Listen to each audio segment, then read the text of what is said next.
We're live. Hey guys, it's Ted Bogert. Welcome back to the TED Show. It's Friday, TGIF. Super excited to be back here with my long-term friend and TED Show alumnus, I guess. I had to think about that for a second. Pernell Bush is with us. Hey Pernell, how you doing today? What's going on, Ted, man? I'm happy to be back, man. And I guess I am a TED alumni. I just thought about it. I've been on the show about three times. That's my third time. I know. And look how much from the first time to this time, it's completely different, right? Yes. Remember how you were nervous in the beginning, like everybody is? We all were. And I thought, God, that was such a heartfelt show that you shared that very first time, gave us all your story. So we're here to learn. Anybody who didn't tune into the first two shows or three shows, tell them a little bit about you. And then we want to talk about your big event that's coming up. So Pernell, you're on. Tell us about you. Definitely, man. So Ted, once again, I want to say thank you for having me on. For those who don't know, my name's Pernell Bush. I'm a licensed mental health professional here in the Central Florida area. A little bit about my background. Grew up right here in Central Florida in the great city of Sanford in Seminole County.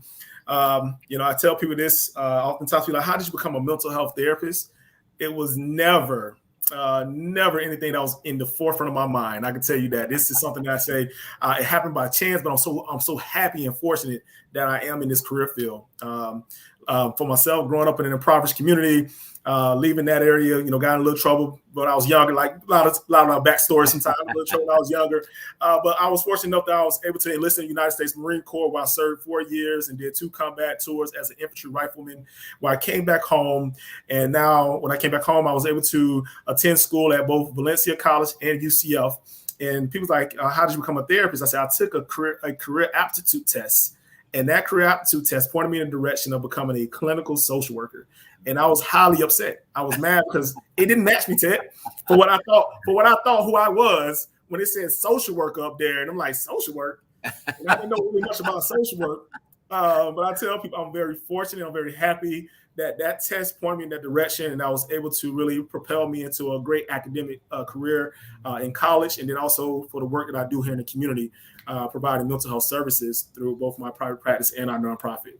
You've got so much going on. You're everywhere, and I'm very happy to see you. You have grown so much in the 4 or 5 years, maybe longer, that I've known you. Your business has grown. You got out there. You ran for public office. I mean, you have just gone out of your comfort zone. You're a great example of what I think people need to do, get outside their comfort zone sometimes. Definitely. So tell us about No Limit Empowerment, because I've got the website. Yes. So yes, our organization is called No Limit Health and Education. So pretty much No Limit Health and Education, our whole mission is to promote mental health wellness. That's your social, emotional, psychological wellness through programs, services, advocacy, and outreach. Ultimately, the things that we're trying to do in our community is to be innovative and also be culturally sound how we're delivering services, interventions, and modalities into the community to improve mental health well-being. Did you find during and even now, COVID, did you see a lot of cases of people wanting to come to you and talk? Was there a lot of COVID fatigue? Did you see an increase in the need for mental health services during the crazy part of the pandemic? There was definitely an increase, because a lot of people, it was more so a lot of people were triggered because of the unknown. Right, you don't know what we didn't know what was going to take place with this pandemic. Who we could potentially, loved ones we could potentially lose. How our normalcy of life was going to continue to change. If it was ever going to go back to what we knew once was. So there was an increase. So people needed a place to come and really have an outlet, or because of this pandemic, maybe they had mental health episodes that were re-triggered from things they were already challenged with. Correct. The triggers people don't realize they're triggers. A lot of people don't understand what triggers them. So they need to get with a mental health professional, just like Pernell. Definitely. J. Bush, LCSNP. I'm reading that right off your name. All right. So tell us about your event. You have a big event coming up. What was the impetus, the idea behind it, and give us all the details on the event. Oh, definitely. So, man, we have a great event coming up. We're having a casino night this Wednesday, October 20th from 7 p.m. to 10 p.m. This casino night is a fundraiser to kick off our $1 million campaign. Our goal is to raise $1 million over the next fiscal year to provide mental health service to underserved communities. We decided to do a casino night because, we have enough galas, we have enough cocktails. Let's do something that can be fun, but also it's the meaning behind it. So the title of it is know when to hold them. So pretty much if you play poker, you know that song is know when to hold them. But ultimately, it actually supposed to mean for us, know when to hold space for individuals in your family and or communities that may be experiencing mental health distresses and or episodes, right? Absolutely. And I think people are, I feel like you've got because you've got a lot of love going on here. You've got a great presence in the community. What's one of the things that once you hit your $1 million, where's our biggest need overall in the mental health arena? Is it beds? Is it better access to services, or maybe all of the above? Listen, I'm gonna tell you it's gonna be all of the above, Ted. So definitely better access to services, you know, especially for those from impoverished community who may have Medicaid and or Medicare. Those payment forms only last for a certain amount of sessions. So we want to ensure that just because you may not have the capability to pay for it, that you are still able to receive the services that you need. So that's one leg of it. The other leg is that I can tell you, as a Black male therapist, there are not many of us at all.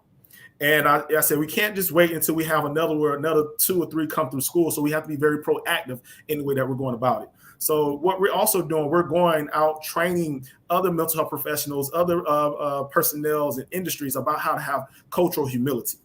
Although you may not be from this culture, although you may not identify with the same gender and or race or sex, you still can have cultural humility, which means the ability to always be a lifelong learner, to know how to interact with the population clientele that you're working with. So, you know, challenging our assumptions, challenging our judgments, you know, really working through our subconscious prejudices, because we all have them. I don't care who you are. We do. Right? Right. Don't care who we all have them. You know, but once we are able to go through that type of training, now you can be more present and showing up for the clients and the population that you care to serve. So what is somebody like you, who's full of energy, obviously, even at this early time of the day? No, it's after 12. What does somebody like you do? Because you're talking the talk all the time. You're preaching awareness and advocacy and getting access to services. What does Pernell do to quiet his mind, to relax, to stay on top of things and stay positive and fresh? Is it prayer, meditation? I mean, I know you need to work out a little bit more on your arms. You know, really, yeah. Give it to you all the time. What can I say? So what is it that you do? Well, I can tell you this, man. I tell everybody I'm a therapist with a therapist, right? Which means I have my own therapist that I go to. Ultimately, we all have to have that place of solace that we can go and really unpack what's going on internally with us. We oftentimes, as a society, we know how to put this mask on and present ourselves to the world as if we got it all together and everything's going fine in our life. But ultimately, we all have to have those self-care practices, per se, that you are utilizing to ensure that you are able to show up fully you. So I'm a therapist with a therapist. I go to the gym when I can. You know, I'm also, you know, very family oriented. But what I tell people, one of the biggest things is that I understand my intersectionality. And what I mean by that, and I'm not talking about it in the proper term, what I mean by that, there are many different parts of me as Pernell. So it depends on what side of Pernell needs to be refilled. So Pernell, the intellectual, I might just want to sit back and read a book. Pernell, the guy that grew up in the hood, that grew up listening to Plies and all those, I might want to go to a concert, be in VIP, and have a couple balls with my friends. Pernell, the country boy, and Marine, I might need that, and I might want to go hunting. You know, it depends on what part of me needs to be refilled.